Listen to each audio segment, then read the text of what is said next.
Ration দুর্নীতি মামলায় গ্রেপ্তার শঙ্কর আড্ড শুক্রবার রাতেই করা হয়েছে বনগাঁ পুরসভার প্রাক্তন চেয়ারম্যানকে। ইডি সূত্রের খবর, শঙ্করের একটি কোম্পানি রয়েছে, কোম্পানির নাম আড্ড ফোরেক্স ট্রেডিং কোম্পানি। এই কোম্পানি কারেন্সি লেনদেনের ব্যবসা করতেন। রেশন বন্টন দুর্নীতি মামলার কালো টাকা পৌঁছেছে সেই কোম্পানিতে। বিদেশি মুদ্রার কেনা বেচা করে কালো টাকা সাদা করা হয়েছে, এমনটাই জানানো হয়েছে ইডির তরফে।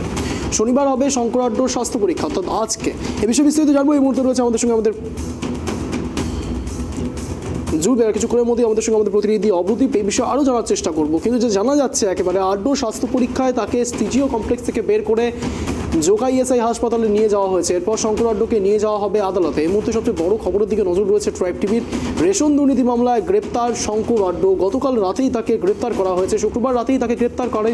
এবং যে জানা যাচ্ছে ইডি সূত্রে যে শঙ্করের একটি কোম্পানি রয়েছে যার নাম আড্ড ফোরেক্স ট্রেডিং, এবং সেই কোম্পানি দ্বারা তিনি কী করতেন জানেন? একেবারে বলা যেতে পারে বিদেশি কোম্পানি কারেন্সি লেনদেনের ব্যবসা করতেন। একেবারে বলা যেতে পারে রেশন বন্টন দুর্নীতি মামলায় কালো টাকা পৌঁছেছে সেই কোম্পানিতেই। এবং এই বিষয়ে একেবারে বলা যেতে পারে শঙ্কর আড্ডকে জেরাও করা হবে। বিদেশি মুদ্রা কেনাবেচা করে কালো টাকা সাদা করার চেষ্টা, এ বিষয়ে বিস্তারিত জানার চেষ্টা করবো। এই মুহূর্তে জুড়ে গিয়েছে আমাদের সঙ্গে আমাদের প্রতিনিধি। এ বিষয়ে আরও বিস্তারিত জানার চেষ্টা করবো। এই মুহূর্তে রয়েছে আমাদের সঙ্গে আমাদের প্রতিনিধি অবদীপ। অবদীপ, যা জানা যাচ্ছে একেবারে শঙ্কর আড্ডকে আজ জোকা ইএসআই হাসপাতালে নিয়ে যাওয়া হয়েছে এবং তার স্বাস্থ্য পরীক্ষা হবে, এবং আরও কী কী জানা যাচ্ছে, কি আপডেট রয়েছে?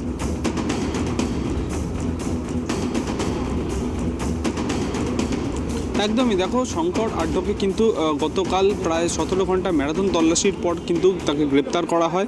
এবং যেরকমটা আমরা সন্দেশখালিতে দেখেছিলাম, যেরকম ইডি আধিকারিকদের উপর হামলা করা হয়েছিল, শেখ শাহজাহানের অনুগামীরা তারা হামলা করেছিল এবং মারধরের ঘটনা ঘটিয়েছিল, তা এই ইতিমধ্যেই কিন্তু ইডি আধিকারিকরা একটি হাসপাতালে, সল্টলেকের একটি হাসপাতালে ভর্তি রয়েছেন। এবং গতকাল সন্ধেবেলা রাজ্যপাল সিভি আনন্দ বোস কিন্তু তাদেরকে দেখতে গিয়েছিলেন এবং তিনি স্পষ্টত যেটা জানিয়েছিলেন যে এরকম জঙ্গল রাজ চলবে না। পাশাপাশি আমরা দেখেছিলাম যে বিচারপতি অভিজিৎ গঙ্গোপাধ্যায়ও কিন্তু উদ্বেগ প্রকাশ করেছিলেন। এবং তার পাশাপাশি শঙ্কর আড্ডকে কিন্তু গতকাল রাত্রিবেলা যখন গ্রেপ্তার করা হয় তখনও কিন্তু তারা শঙ্কর আড্ডের অনুগামীরাও তারাও কিন্তু বিক্ষোভ দেখাচ্ছিলেন। ইডি আধিকারিকদের কিন্তু যেতে দেওয়া হচ্ছিল না এবং তাদের যে ইডি আধিকারিকদের যে গাড়ি সেটাও কিন্তু ভাঙচুর করা হয়েছে বলে আমরা জানতে পারছি।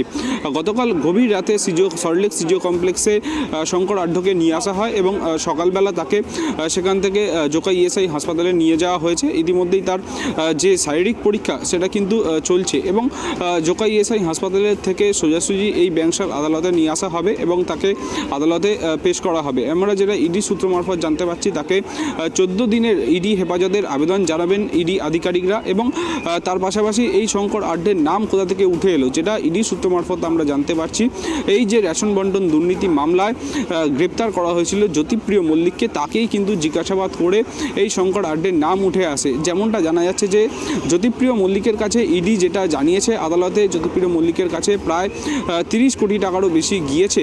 সেই টাকা, সেই কালো টাকা, তার পাশাপাশি আরও যে টাকা গিয়েছে সেই টাকায় কিন্তু এই যে শঙ্কর আড্ড, তার একটি কোম্পানি রয়েছে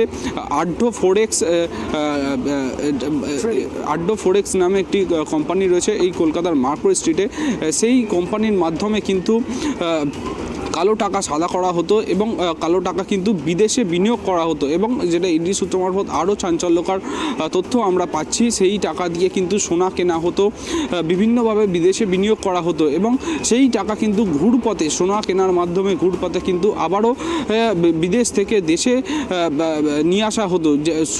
বিভিন্ন কোম্পানির মাধ্যমে কিন্তু সাদা করা হতো কালো টাকাকে। এই অভিযোগ কিন্তু আমরা আগেও দেখেছি শিক্ষক নিয়োগ দুর্নীতির ক্ষেত্রে, তার পাশাপাশি রেশন বন্টন দুর্নীতির ক্ষেত্রেও কিন্তু এই যে কালো টাকা সাদা করার অভিযোগ সেটাও কিন্তু দেখা যাচ্ছে।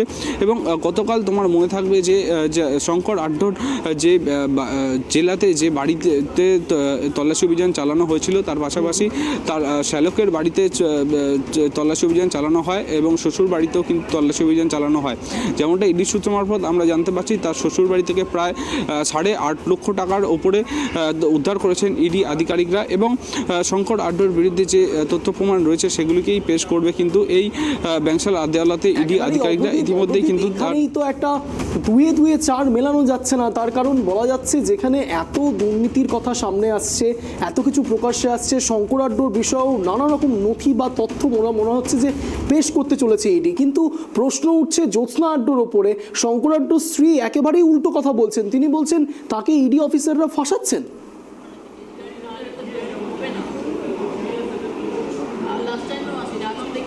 একদমই, শঙ্কর আড্ডো নিজেও কিন্তু একই দাবি করেছেন। যখন আমরা দেখতে পাই যে সিজিও কমপ্লেক্স থেকে বার করা হচ্ছিল এবং জোকা ইএসআই হাসপাতালে নিয়ে যাওয়া হচ্ছিল, তিনি বারবারই কিন্তু দাবি করেন যে আমাকে ফাঁসানো হচ্ছে, চক্রান্ত করা হচ্ছে আমার বিরুদ্ধে। কিন্তু তথ্য, ইডির হাতে যে তথ্য রয়েছে সেই তথ্য কিন্তু অন্য কথা বলছে।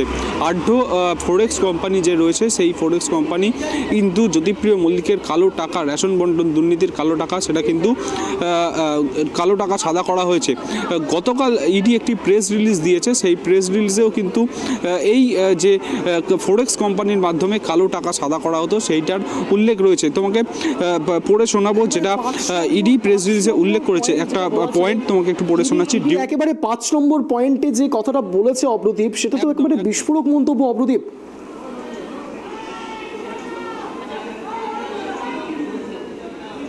একদমই সেটাই তোমাকে একটু পড়ে শোনাচ্ছিলাম যে during further investigation it has been found that POC অর্থাৎ proceed of crime was launched by Mallick অর্থাৎ Jyotipriya Mallick throughout the various close associates including some persons are primarily engaged with FFNC অর্থাৎ এই যে ফোরেক্স কোম্পানির কথা বলা হচ্ছে সেই কোম্পানির কথাও কিন্তু এই প্রেস রিলিজে তারা উল্লেখ করেছে। এবং এই যে ফোরেক্স কোম্পানির মাধ্যমে বিভিন্ন কালো টাকা সাদা করা হতো, বৈদেশিক মুদ্রা কেনা হতো এবং সোনা কেনা হতো, সেই সোনা কেনার মাধ্যমে কিন্তু কালো টাকাটা সাদা করা হতো। সেই সমস্ত যে তথ্য প্রমাণ পেয়েছেন ইডি আধিকারিকরা, যে কালো টাকা সাদা করার তথ্য প্রমাণ পেয়েছেন ইডি আধিকারিকরা, সেগুলো কিন্তু আজকে আদালতে পেশ করবে এবং সেই তথ্য প্রমাণের ভিত্তিতেই কিন্তু আজকে 14 দিনের ইডি হেফাজতে নেওয়ার আবেদন জানাবে ইডি আধিকারিকরা। তার পাশাপাশি তোমাকে জানিয়ে রাখবো এই যে শঙ্কর আড্ডোর বিরুদ্ধে আরও বিভিন্ন যে অভিযোগগুলো উঠছে,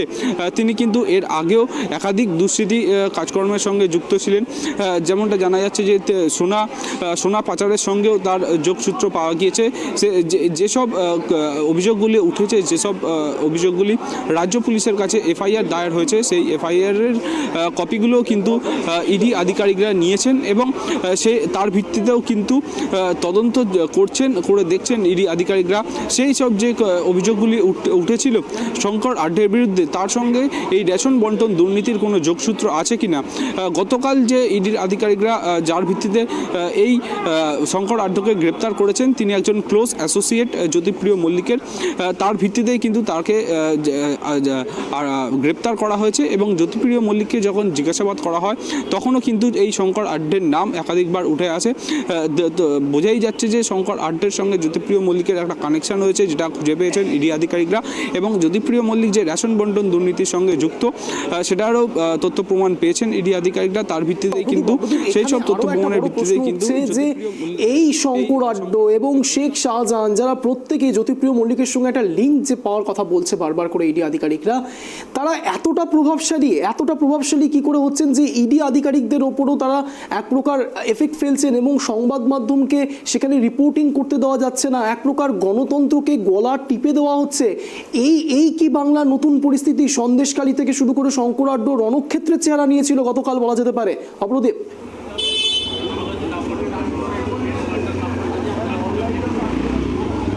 একদমই এখানেই তৃণমূল নেতাদের বক্তব্য, যেটা আমরা গতকাল দেখেছি একাধিক তৃণমূল নেতার বক্তব্য, শশী পাজা রাজ্যের মন্ত্রী থেকে শুরু করে তৃণমূল মুখপাত্র কুণাল ঘোষ, তারা একসুরেই বলছেন যে যদি রাজ্য পুলিশকে জানিয়ে তারা এই রেডে যেতেন তাহলে তারা কিন্তু প্রোটেকশন দিতে পারতেন ইডি আধিকারিকদের। কিন্তু এইটা আইনে কোথাও বলা নেই যে যখন কেন্দ্রীয় তদন্তকারী সংস্থা এরকম একটি রেডে যাচ্ছে তখন রাজ্য পুলিশকে জানিয়ে যেতে হবে। কেন আইন শৃঙ্খলা বলা পরিস্থিতি ঠিক নেই সেটাও কিন্তু প্রশ্ন তুলেছেন রাজ্যপাল থেকে শুরু করে বিচারপতি অভিজিৎ গঙ্গোপাধ্যায় থেকে শুরু করে কংগ্রেস নেতা অধীর রঞ্জন চৌধুরী। অধীর রঞ্জন চৌধুরী কিন্তু সরাসরি বলেছেন 356 জারি করার মতো পরিস্থিতি হয়েছে এবং রাজ্যপালও যেমনটা গতকাল আমরা দেখেছি তিনিও কিন্তু বলেছেন যে তার সাংবিধানিক ক্ষমতা কিন্তু তিনি প্রয়োগ করতে বাধ্য হবেন এবং তার পাশাপাশি গতকাল আমরা দেখেছি রাজভবনের তরফে রাজ্য পুলিশের ডিজি মুখ্য সচিবকেও কিন্তু ডেকে পাঠানো হয়েছিল এবং এই ঘটনা সম্পর্কে জিজ্ঞাসাবাদের জন্য জানতে চান রাজ্যপাল, তার জন্য কিন্তু রাজ্য পুলিশের ডিজি এবং মুখ্য সচিবকেও কিন্তু ডেকে পাঠানো হয়েছিল।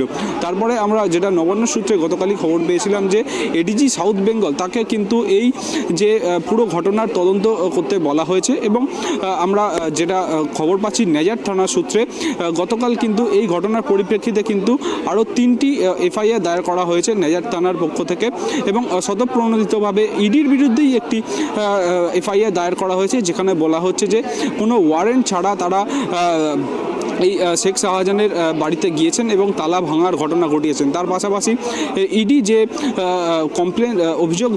অভিযোগ করেছে রাজ্য পুলিশের ডিজি এবং নেজার থানার পুলিশ আধিকারিকদের কাছে তার পরিপ্রেক্ষিতেও কিন্তু আরেকটি এফআইআর দায়ের করা হয়েছে। সেই এফআইআরে বলা হচ্ছে যে এই যে 800 থেকে 1000 জন ইডি আধিকারিকদের ওপর হামলা করলো তাদেরকে খুঁজে বের করার জন্য তদন্ত চালাচ্ছে নেজার থানার পুলিশ এবং তার পাশাপাশি তোমার থেকে জানার চেষ্টা করব যে বাসন্তী রোডে গতকাল একেবারে ইতিহাসের মতো করে সাক্ষী রইল গোটা বাংলা সংবাদ মাধ্যম থেকে শুরু করে জনতা জনার্দন প্রত্যেকের সাক্ষী থাকলো। বাসন্তী রোডে এই ইডি আধিকারিকদের একেবারে মাথা ফাটিয়ে দেওয়া হলো, সেখানকার সিআরপিএফ জওয়ানরা পর্যন্ত এক প্রকার ভীত সন্ত্রস্ত, অটো করে তারা ফিরলো। সেই জায়গাতে ইডি আধিকারিকদের কি এক্সট্রা সিকিউরিটি দেওয়া হচ্ছে সেরকম কিছু জানা যাচ্ছে?